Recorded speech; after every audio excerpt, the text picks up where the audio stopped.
Well, good afternoon. Good afternoon. Today is Sunday, April the 25th, and this is Life Matters. Come on, let's talk about it.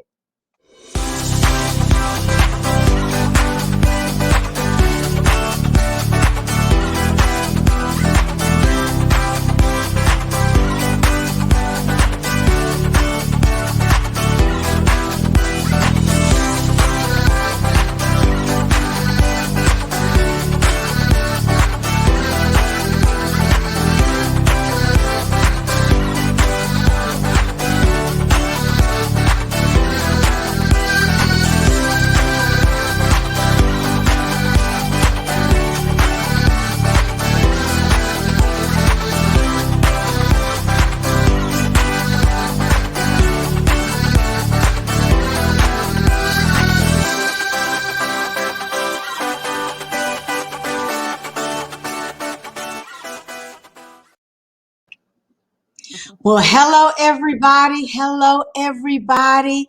Welcome to Life Matters with Michelle. I am your host, Michele Irby Johnson. You know, this is the platform where we talk about what matters in our community, specifically the African-American community, because we have a lot going on. We have a lot to share. We have a lot to, comb through. And so this is the place where you can ask your questions. So don't forget to put them in the chat. Don't forget to present them to us so I can field them over to our beautiful guest, Miss Valerie C. Thompson, who's going to be talking about when the child victim becomes the adult victim.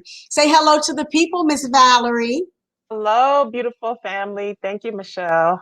You are welcome, sweetheart. You are so very welcome. I'm so glad you were able to join me on today.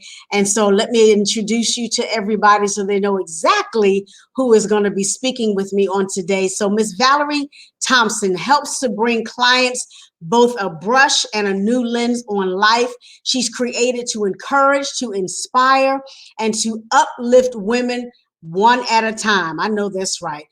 She is a multifaceted entrepreneur, author, speaker, advocate, trauma and drama spiritual coach with a heart for women who have experienced childhood drama from the shackles of domestic violence. She is the founder of Own Your Truth Coaching and provides clients with the support needed to take ownership of their healing and to provide them with various strategies so that they can operate in purpose, on purpose, for God's huge purpose. And she helps her clients to recognize their temporary circumstances. Temporary circumstance. Yes, I said temporary circumstance as a catalyst for the creation of a new life. Adding to her appreciative service is a strong respect for education. She holds a BS in Human Services and a master's in psychology. Me too. Using her gifts to inspire, she has created avenues to service her clients. And there's so much I can read here. She has her own platforms on domestic violence, host of Own Your Own Truth, conversations about domestic violence on Facebook Live. She has Own Your Own Truth TV show, Believe in Your Dreams Network, organizer of the Woman, the Gifts, celebrated annually in the month of August, which women entrepreneurs share strategies and their stories on how to delegate their gifts to the world. She is the author of an ebook, Your Soul is Free, co-author of another book, Before the Vow Breaks. I'm telling you, she is amazing. I'm excited already. I'm about to talk to you about some of this stuff later. When she is not out applying a hands-on approach to domestic violence, she is helping others to paint new pictures of themselves through the power of understanding that we can all create the life we desire to live by being intentional about our impact and about changing our thoughts and actions. She is a true reminder of how we are all here to impact the world in a profound way, and that the journey of healing amplifies that impact. My. We are in for some good stuff on today. Welcome once again, Miss Valerie. I tell you, I love your resume. I can certainly relate. My second master's is in human services counseling with a concentration in crisis response and trauma. And so I can certainly, we can have some good chats. Right. Yes, yes, yes. And so Amen. let's dive right in. So the topic today is we are talking once again to Miss Valerie Thompson, and we are talking about when the child victim becomes the adult victim. And so if we give a little background to that, um, I don't know if I'm thinking I should let you say it, but my counseling is coming out, but I'm gonna let you say it. Tell us about, because you're the It's guest. good. You You're could, the guest. however the Holy Spirit leads. It's all Yeah, good. because you know a lot of people don't understand what happens in your youth can certainly be resident in your adulthood, and we don't recognize it because we don't remember the trauma, or if we do, we've buried it so deeply that we don't understand that the triggers that are happening in our adult life are really a result of buried things that we've not dealt with, we've not touched, we've not handled, we've not combed through. And so when we talk about a child being traumatized and how that is carried on through their adult life, what that looks like. So you were one who witnessed domestic violence, am I correct? Correct. So tell us a little bit about your story. So I like to say I was a child interrupted. I was a child who observed and absorbed. Mm, I had a friend of mine in elementary school call me the silent rage because no one knew what I was going through because I held it in. So I remember probably around the age of 4 witnessing, maybe 5, witnessing my parents arguing and fighting.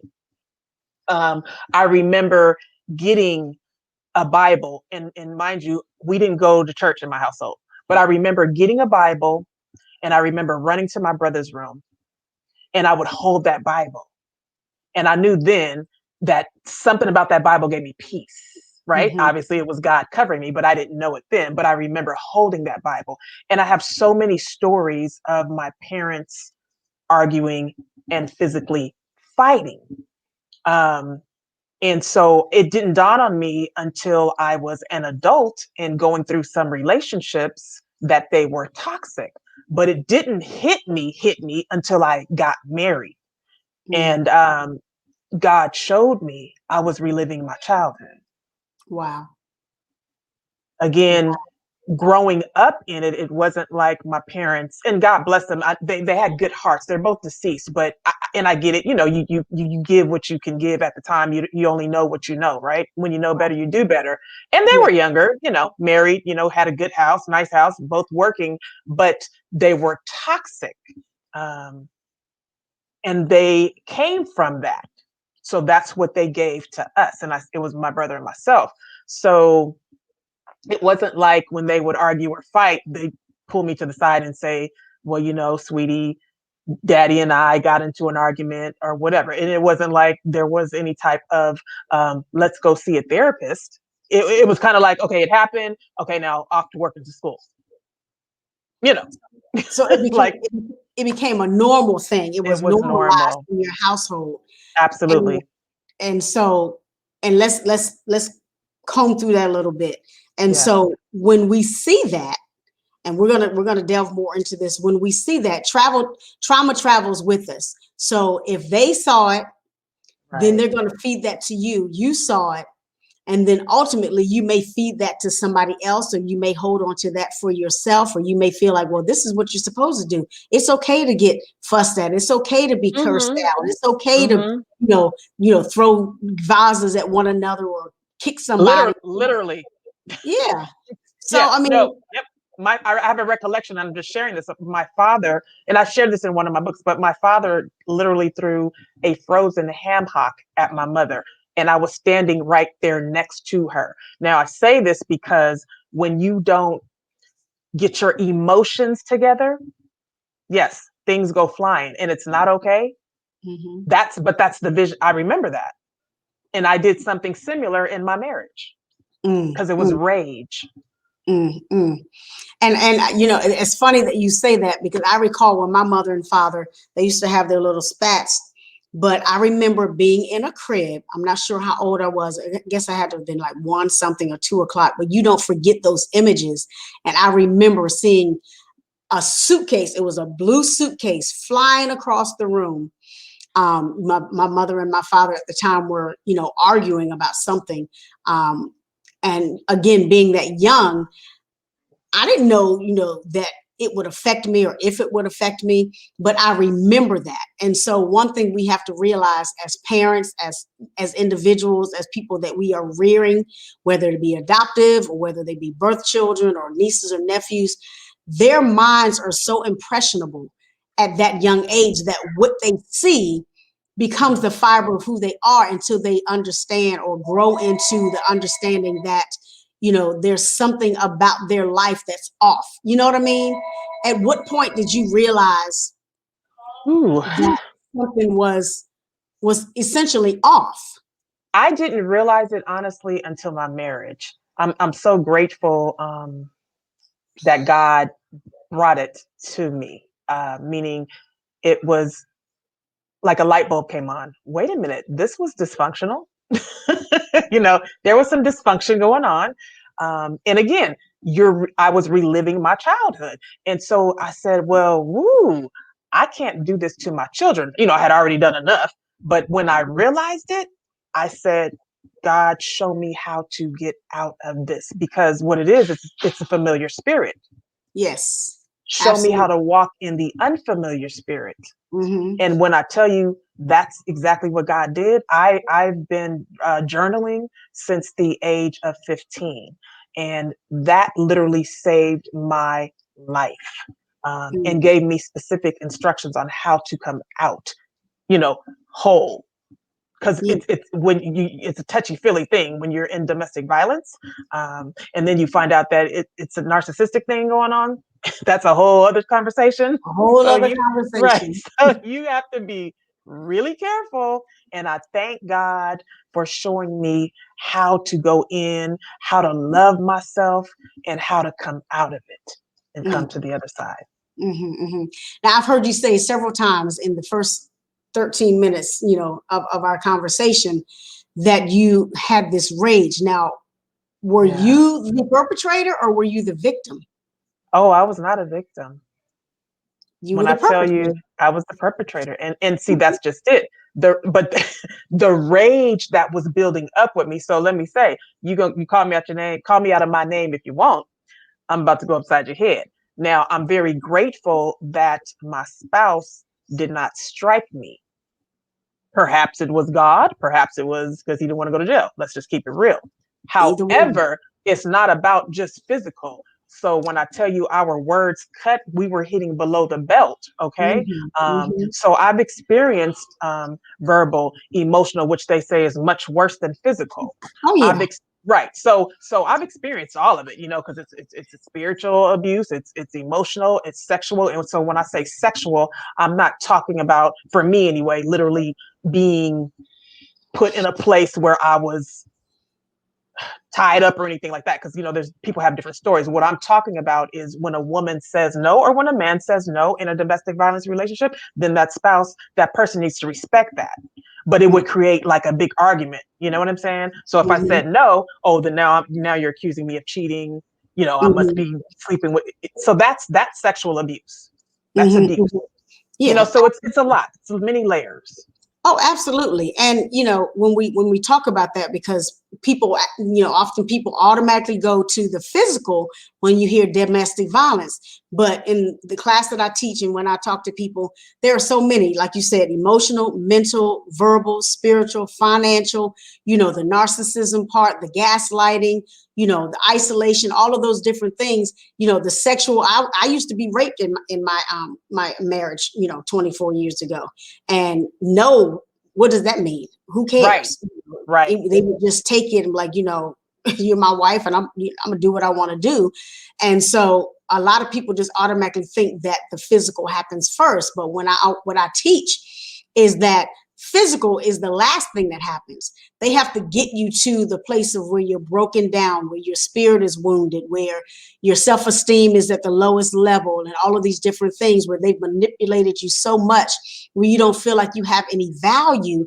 Then the physical can happen, because now you feel like you deserve it, or Right. maybe something you said, or whatever the case may be. I shouldn't have made him or her angry, whatever.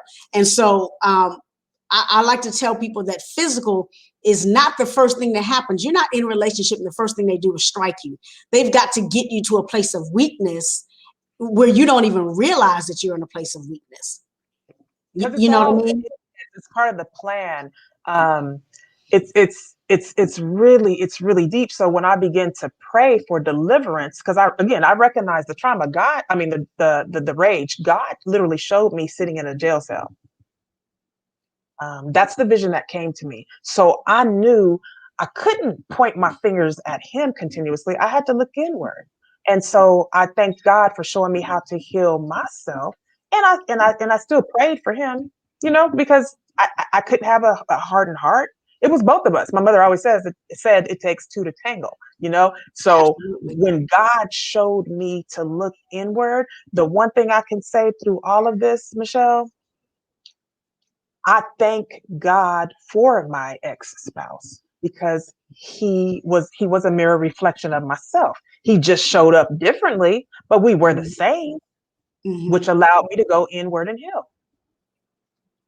And so, there are different types of domestic violence. So are you saying that yours was a mutual domestic violence situation where you both were abusing one another, again, not just physically, but that you were both perpetrators? Am I Absolutely. hearing you correctly? You are hearing me correctly. Because and what I discovered as I was on my journey, we both kind of came from the same background, if you will. Mm-hmm. We both have witnessed our parents. But it's one thing to say what I witnessed was not right, and I can be different, I can change. And it's another thing to say, that didn't affect me. I'm okay. If that Right. makes sense. It does. I, It does. yeah. Yeah. So I chose to say, I chose to go on the journey of I know what I come from. My parents were in domestic violence. My grandparents were in domestic violence. And guess what? Maybe my great grandparents. I don't know. But I tell you what I do know. And if I don't change it, breaking some generational curses and strongholds, I'm passing it down to my children. And now I am recently a grandmother. I don't want my grandchildren to go through any of this. Absolutely. Absolutely. And um we don't know the depth of pain that is passed on. Some people Right. don't really believe in generational curses and all of these different Right. things. But if you see something long enough, you become desensitized to it. That's just like when we watch the news and somebody else died. Oh, somebody else quit. Oh, somebody else is being, shot unfairly or whatever the case may be. You become desensitized to it because you've seen it so much. And I think as child victims, a lot of people say, oh, that's not me, because it has become the norm. It has become, oh, this is what happens after dinner.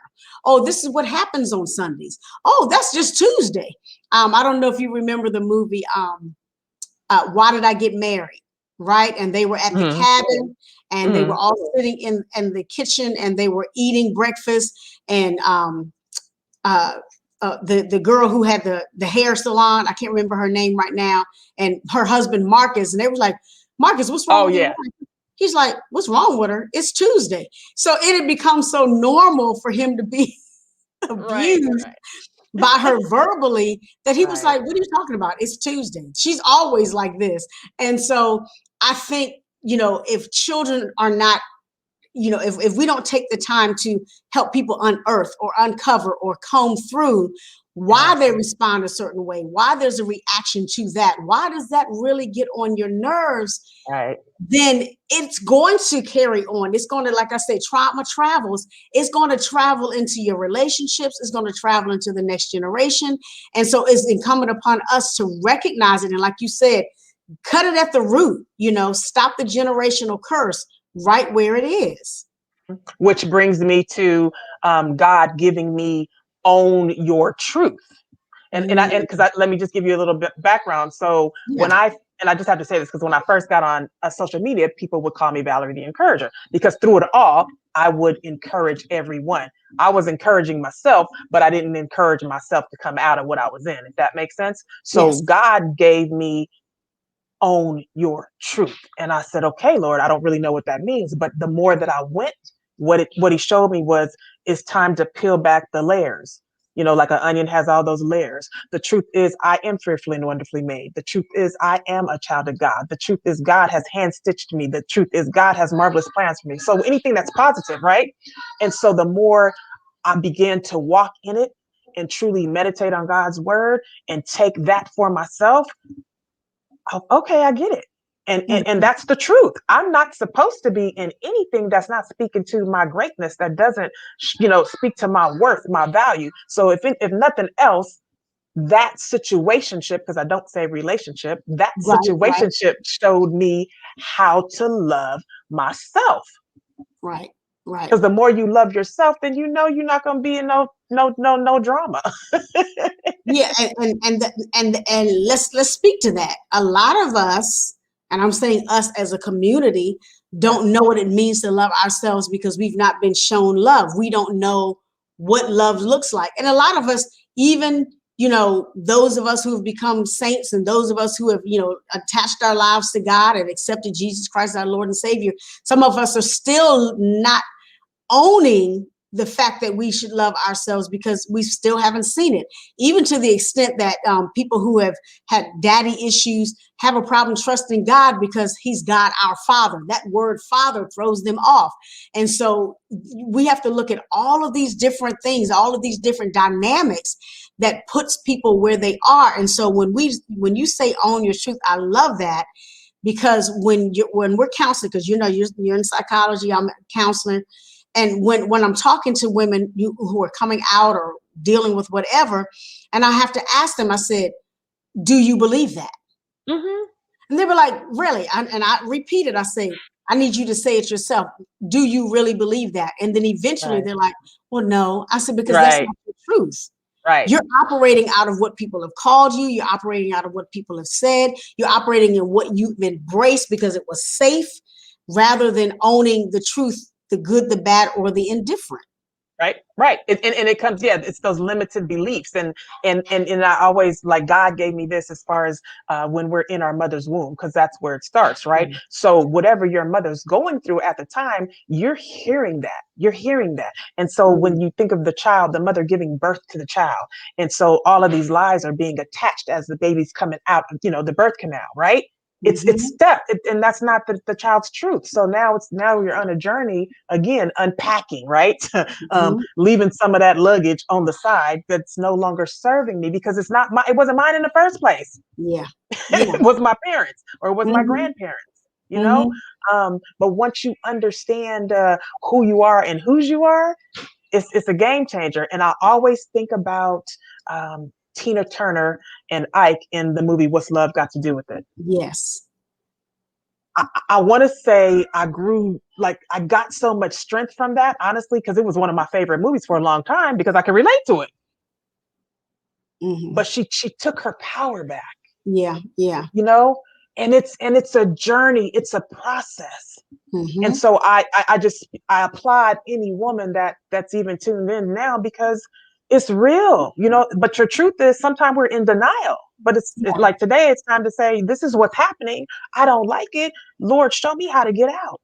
Yeah. And, and I had to say that when I was in mine, however I ended up in there, I experienced every level of abuse except financial. But the point is, I had to literally say to God, I need you to get me out of this, because I was trying to figure out ways to escape and figure out this and figure out that. And God had to literally make him decide he was going to go out of town and leave me without the key to the house. See? And I was like, and so God was like, this is your door. I need open it and go through. And so let me tell you something. Yes. When you talk about packing, throwing things in plastic bags and just whatever, I'll sort it out later. But when we're in denial, it's hard to ask for help. And so a lot of, like someone asked the question, what do you do if somebody says they're staying for the children or whatever? I ask them, walk me through that. What does that mean when you say you're staying for the children? Because some people will use that as an excuse, because sometimes they're staying because the finances are there, or they're staying because they don't have marketable skills, or they're staying because of wonderful things he does, but essentially there's fear. That's why they're really there. Yep. They're comfortable. That's why they're really there. And it's not a judgment. It's not a kick against people staying, because people stay for different reasons. But going back to owning your truth, when I ask them that question, eventually they'll say, I'm still here because I'm afraid. It's not really about the children. Or I'm still here because I know I'd rather have somebody than to have nobody, or whatever. It's crazy. Say that again. You know that crazy. You're kind of crazy, and you own your crazy. Yeah, right. But it's just amazing that when we talk about children victims becoming adult victims, how some people don't want to look into their past to get the answers. They would rather self-diagnose. They would rather drive themselves into a place of being a shopaholic, being a gluttonous eater, being a compulsive liar, whatever the case may be, and they don't know where that stems from. And sometimes it's protective techniques that they're using. They're protecting themselves, or whatever the case may be. So it's so much that goes into it. So let's talk about leaving. When did you decide to actually leave? I know I heard you say he's your ex-husband now, but how did you come to the understanding that this is not God's purpose for me? And I don't know if you were saved at the time that you were in this. I was, and what happened. But when did you decide to leave, and what was the determining factor or that turning point that put you on that path to freedom? Well, you're right. To get out. So for me, it had been something that was, I guess, bubbling up in my spirit. I remember we were married for 14 years, but together for a little over 20. And I'll touch on that. So when I first thought about leaving, I remember going to the pastor at the church, because I was going to church. I was on every ministry. I was over the prayer team. I was at every Bible study. I was serving. So I was serving my heart out. So I was going to church. And I remember the pastor, I think the pastor might have gave me a scripture, said, don't leave, just separate. And I remember presenting that to my husband, and he was like, what? Like nothing was wrong. So when you're in it, again, sometimes that manipulation, they make you think like, nothing's wrong. This is normal. Like sweep it under the rug. So it wasn't until 2013, and we got married in 2002. So in 2013, I remember getting a phone call. I was at my daughter's school, and I don't know what happened, but I know he cussed me out on the phone. And I remember something clicked, because whatever it wasn't necessary. So that fight or flight kicked in. I remember running home, packing up. When you talk about garbage bags, packing up, got my kids out of school. First time I checked into Motel 6. He came to Motel 6. That was my first time leaving. I didn't know anything about making copies of things. I didn't know anything about not using credit cards. I didn't know, but I left. Safety, and I felt good, but he came. And I remember thinking, how does he know I'm here? So long story short, I went back. Now, we all know, or some of us know, that when you leave, you go back about 7 times before you actually leave. Hello, light. Yeah. Literally. But I tell you what, every time I left, I grew in power. I grew in strength, because God had to start showing me a plan, and I had to become more confident, because every time I came back, it wasn't different. Because, it's that cycle. It's the honeymoon phase. It's good. And one thing we know, it ain't fighting and arguing every day. That's why you stay, because there's that hope. And then when you become a woman of God, and you're praying for your husband to change, or you're praying for your wife to change, and people, okay. But my thing is, if I feel like I want to kill you and you might feel like you want to kill me, it might be time for us to step away from each other. That's my truth. No more Mr. and Mrs. Smith. We don't want, or War of the Roses. Right. But it's the truth, right? But sometimes in the church, you kind of get a little, your glasses get a little foggy, right? Or your lens, because it's okay to separate. But when you are in that with someone who thinks this is normal, you really got to go in hard on prayer and listen. That's why I tell women all the time, you have to pray. You have to meditate. What is God saying to you? I suggest journaling, because God began to speak to me and gave me specific instructions. So in 2016, I said, Lord, when I bring this to my husband and have this conversation, I thank you, God, that it's going to be peaceful. I thank you, God, that something awesome and amazing is going to happen. And when I tell you I moved out, he paid for not only did he drive me because I felt safe, he drove me to where I was moving, and he gave me the down payment. And it was peaceful. And I'm not playing, right? But it wasn't over. Yeah. So I moved out. And I only moved out for half a year. But in that half a year, I did get the divorce. So the divorce was finalized. But he kept coming and, bringing groceries and doing everything. Oh, my God, this is the perfect. Oh, we're fixed. I got in the book. Right. But that's what God showed me. And then I began to pray that we were going to get back together. So I moved back. But you know what? I wouldn't change a thing. Because when I went back, I told him and I told God, I said, I'm going back. I'm vulnerable. I've done everything that I could do to make it work. So if you don't show me anything different, I'm not staying. It took 3 years, Michele. So you went back after you were divorced? I did. But I know now why. Like God had to bring it full circle, right? Because I know that the mantle on my life, I am here to share this with the world. I'm very transparent. In most cases, a narcissistic person, it doesn't change. We get caught up with this traumatic bonding. It's good for a week. It's not good for a week. It's good for, so that's what we hold on to. And yes, I was a woman. Yeah, I've been in it for so long. I have children. We have a, nice house, got a couple cars. He's a great provider. So I was comfortable as much as it was uncomfortable, right?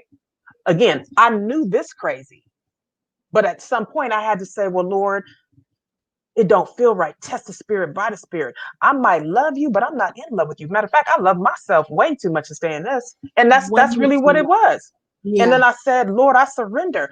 I don't know how you're going to do it, God, but you're going to do something. And God began to give me the steps on how to come out. Not only did I pray for that, but I said, make it peaceful, Lord. My God. And God did that. And I did not transition. And I told you, I reached out to you from a woman's group. And when I reached out to you, I was still in the same place, in the same house. It was not until December of 2020 that I left physically, but I left spiritually, I left emotionally, I left sexually prior to that, like August of 2020. And this is my truth because I'm trying to help somebody. Absolutely. But physically, I did not leave until December 2020. And we're only in April of 2021. But when I tell you, after the transition and God continues to transform me, it was just like a suddenly. Because I know now, I get it, Lord. Yeah. You know what I'm saying? And I pray God to take everything out of me that would be attracted to that. And don't get me wrong, I'm thankful today for even our relationship, because I know one thing: if I feel it going to the left, I know how to say bye.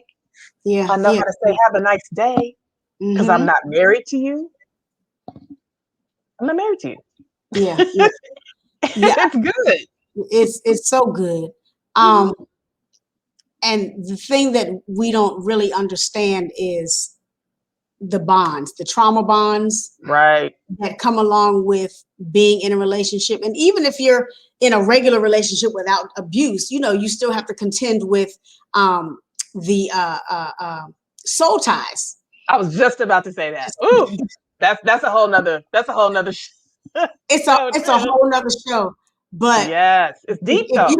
if you don't understand how to sever that, and I don't mean, you know, make it a rubber band so you can get as far away as possible, but then the snapback happens and you get away, and then you have to understand what it Good. means to cut the ties. To I was talking to a group of women yesterday, and I was telling them you have to understand what it means to purge. There's a purging process that must happen. Otherwise, you're going to find your flesh going back. You're going to find your body wanting to go back. You're going to find your mind. You're going to find everything about you wanting to go back to a toxic situation. And you keep saying, well, I don't know why. I don't know why. That's because you haven't purged. You haven't asked God anything. And something you said when you said you, after the divorce, you were asking God, should you go back? Some people have to understand the differences in the types of reconciliation that exist. Yeah. Reconciling does not always mean going back. Reconciliation means make amends and move on. Right. Because see, there was a part of me, and that's good, Michele. There was a big part of me, and I think this is for a lot of people.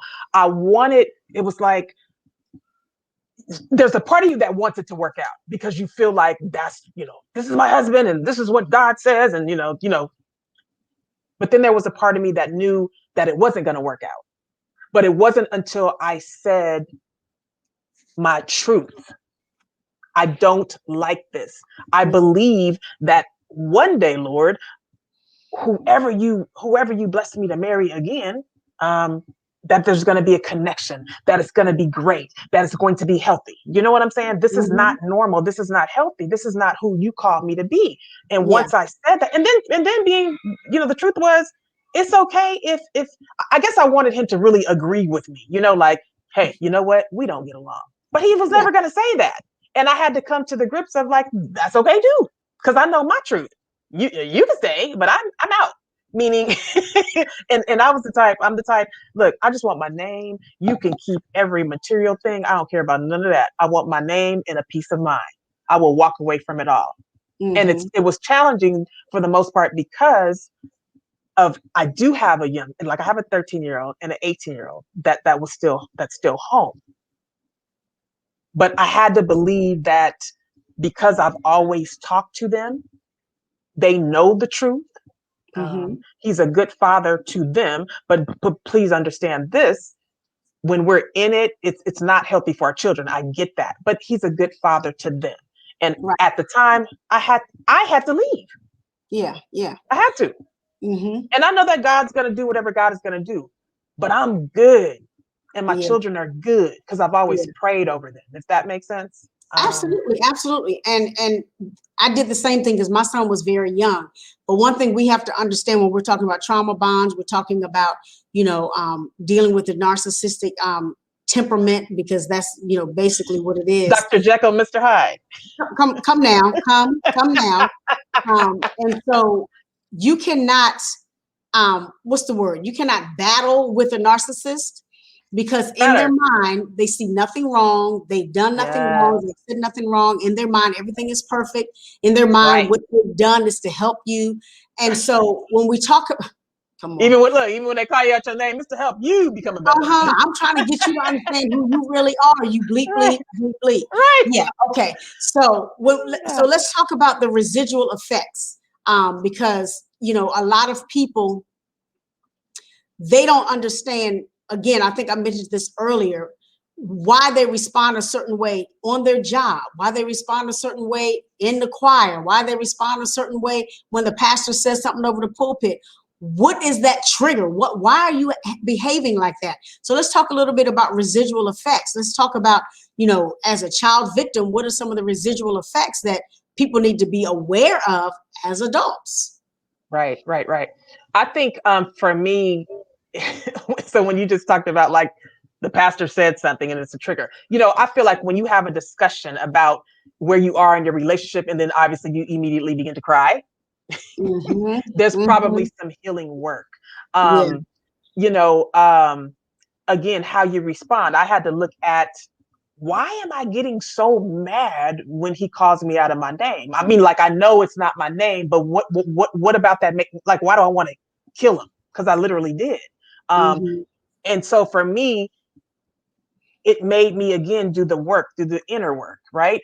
People don't understand that when you have that childhood trauma, and again, bring it over to adult drama, it affects you mentally. You know, it's like that people, sometimes people have brain fog. You forget things. You have that anxiousness in you all the time. That's not of God. Like, your relationships, you should feel peace. Mm-hmm. Mm-hmm.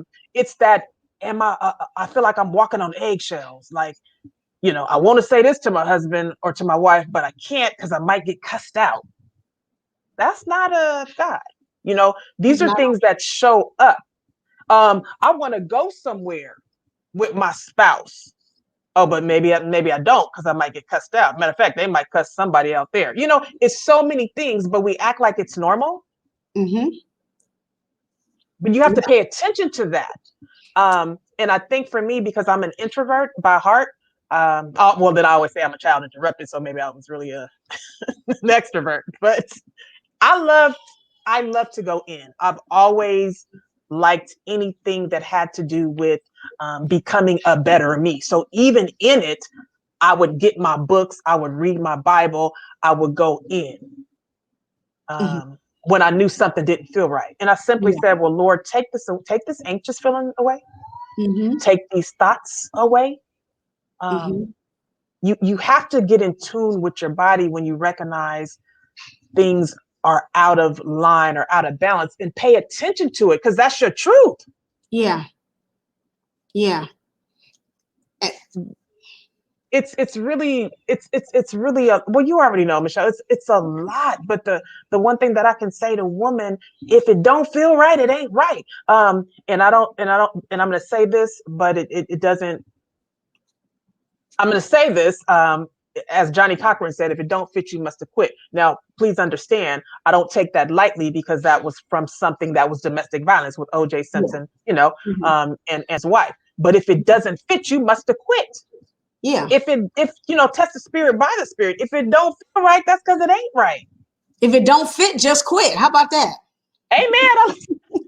Hashtag. Hashtag, if it don't fit, just quit. I mean, and I think a lot of us, and again, I Trust was your saying, truth. yeah, yeah. A lot of us, we get into these things for various reasons, and sometimes it's for fear of being alone.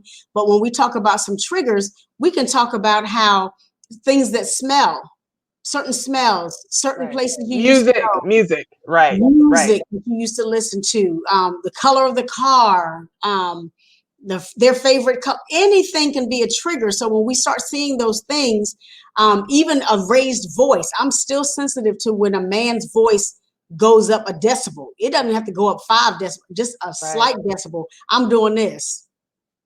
Right. Because you recognize that spirit. Right. And they may not have anything, it may not be anything against me, but they could Right. just be like talking and they just raise their voice and they're just very passionate about something. And I do this and I have to bring myself back to alignment and be like, okay, they're not talking about you. They're Right. not Right. talking Right. about Right. Right. you. And so I own my truth. I don't like when men raise their voice. I don't like, Right. certain things. And so I'm not an arguer. Yeah, Right. we have comments coming in, brings anxiety to another level. And another person said, anything can be a trigger. It really depends on what your experience was, because that's going to give you the breadth or the bandwidth of what you have to unearth. It's going to bring For back healing to to you. you. Yeah, It's funny that you said that. I was on a call the other day, and the gentleman. It was Bible study, and the gentleman, immediately I was like, because his face kind of resembled my ex to me, and then his passion, but it was like aggressive, and I was like, ooh. So mm, somebody else on the call recognized my face, like, and immediately sent me a text like, it's okay, it's good, but I mm, recognized it. And yeah. I was like, okay, well, that's that's he's not my ex, and let me just hear. So I immediately, I settled in my spirit. I began to pray, Mm-hmm. I begin to pray. But again, recognizing things, like acknowledging where those triggers are. And thank you. And I'm going to say this. Thank you, Michelle, for bringing it back, because I don't even think I answered it when you asked the first time about the triggers. So hey, thank we you, just Holy letting Spirit. it be. We letting it be. But when recognize it, and if it's not, if it doesn't feel good, simply say, God, show me how to free myself from this. Because I tell you, while I was still in it, I would get butterflies, I would get anxious, and I was like, Lord, this is not of God. Take this away. Take it away. And I kid you not, God took it away.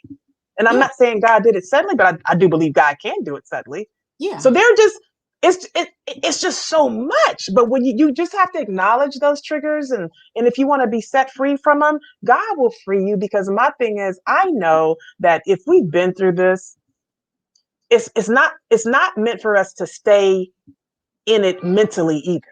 Right.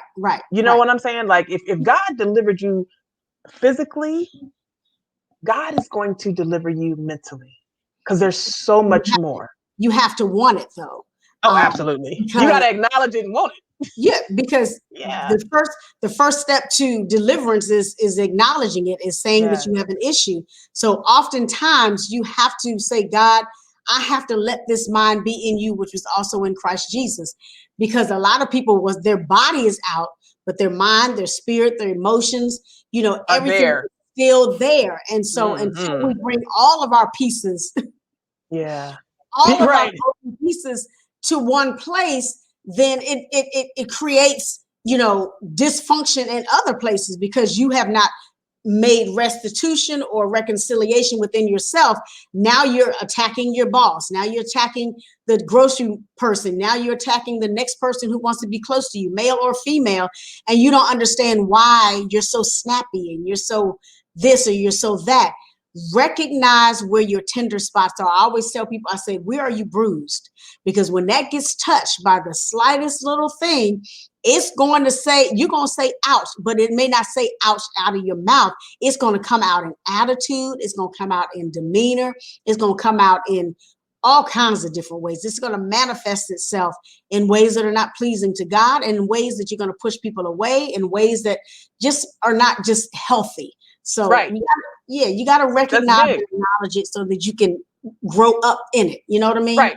Because then when God is ready to bring in someone else, you can self-sabotage. So the big deal too is understanding that after you come out of something like this, it would be wise to have a season of you time. And I say you time, but that's really getting closer to God, because at the point you gotta, because whether you believe it or not, it's spiritual, right? It's a spiritual warfare. It's a spiritual battle. So it's time out for leaving that relationship to get in another relationship, which is probably the same type of relationship. They say the same gift wrapped differently. So I encourage, and I'm speaking to myself. I'm not preaching to the choir. I'm speaking to myself. Time out. It's time for some, supplication, purification. It's time for consecration. It's time for fasting, because we need to have a season to heal the womb, heal inside out, heal. Right? We can't say it enough. HEAL. All caps with exclamation point. Heal. Hashtag heal. Be ye healed. Okay. Be healed. Right. The sun sets, it's free indeed, and it's healing. Right. And so it's good. And when I tell you, this season has been wonderful, because I'm with me. I don't have to answer to nobody. I'm not worried about my phone ringing, where you at when you come in, who you with, you cheating. I don't have to worry about none of that. And the only desire that I have right now, Michelle, is doing God's work, kingdom work. Right. Absolutely. And it feels good, and it feels right. Yeah, absolutely. This has been some rich stuff. I tell you, we're at 50 minutes already. But let me let's see if we can pull this in a little bit. So so we talked about being a child victim, and oftentimes we're victims because of what we've seen or we've experienced. That can be secondary trauma. And so we talked about getting past things and being the aggressor and understanding healing and triggers and all of that, let me ask you this last question. How can we do a better job at helping child victims before they become adult victims? Now, we're both in counseling and psychology, Right. so let's lay that out there. So I would say, so when you're in it, if you're someone that's in it and you have children, speak to the truth about what's going on. Don't deny that mommy and daddy have some issues, right? And obviously depending on their age, you know what I'm saying? Age appropriate conversation, but also be willing to say, I may not have all the answers and I don't know what to do, but guess what? Let me take my child to therapy. You know what I'm saying? So for instance, for me, my youngest child used to wet the bed a lot. That was a trigger. I couldn't get mad because I said she's wetting the bed because me and her dad were cuckoo for Cocoa Puffs. I'm just, you know what I mean? Whatever. Like we had some stuff going on.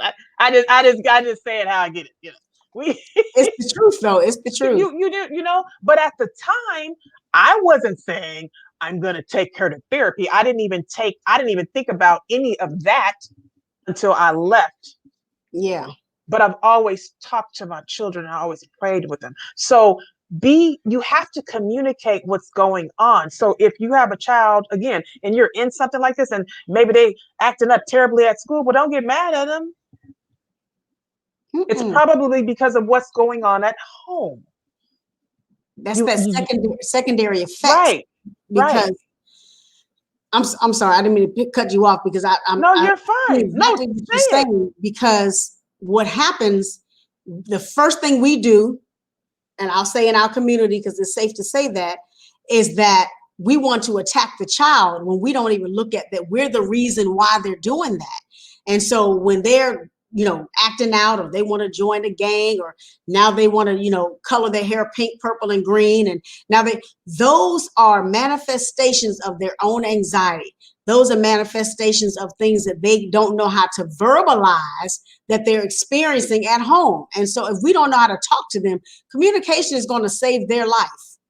Look, the one thing that I tell my children, so again, I journal. They've watched me journal. I've encouraged I have 3, but I'm at home at the time. My younger ones, I encourage them to journal. Now, they don't necessarily like it, but what I've explained to them is, here's the truth. You have parents who were in domestic violence. There's, narcissistic things going on here. Personality disorder. I said, so be real with this. I encourage them to read articles. I encourage them to journal. I encourage them to sit still and find their center when things seem unbalanced, because it's about healing you. That's the truth. So I want, if nothing else, understand when you feel a certain way, it's okay to examine that. But again, it's communication. You have to communicate with your children and not act like nothing is going on wrong, because it is. And I always tell children, and I say this, I'm not saying your father's a bad person. I'm not saying I'm a bad person. We may have made some choices that were not healthy, but recognizing that, now what do we do with that?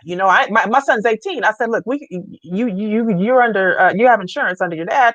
Go see a therapist. It's okay as a young Black man, because if you don't, and you get into a relationship, it's gonna come out. Because there's some things that you have suppressed. There's some things that you probably didn't talk to me about. You know what I'm saying? As a young Black man. And it's okay. I'm very grateful for my children. God has covered them and God has kept them. But doesn't mean some things are not going to come out when they get into a relationship. Absolutely. Because again, that secondary trauma, and because they've seen it and they've not spoken about it, and they feel they can handle it on their own, or whatever the case may be, it's going to surface.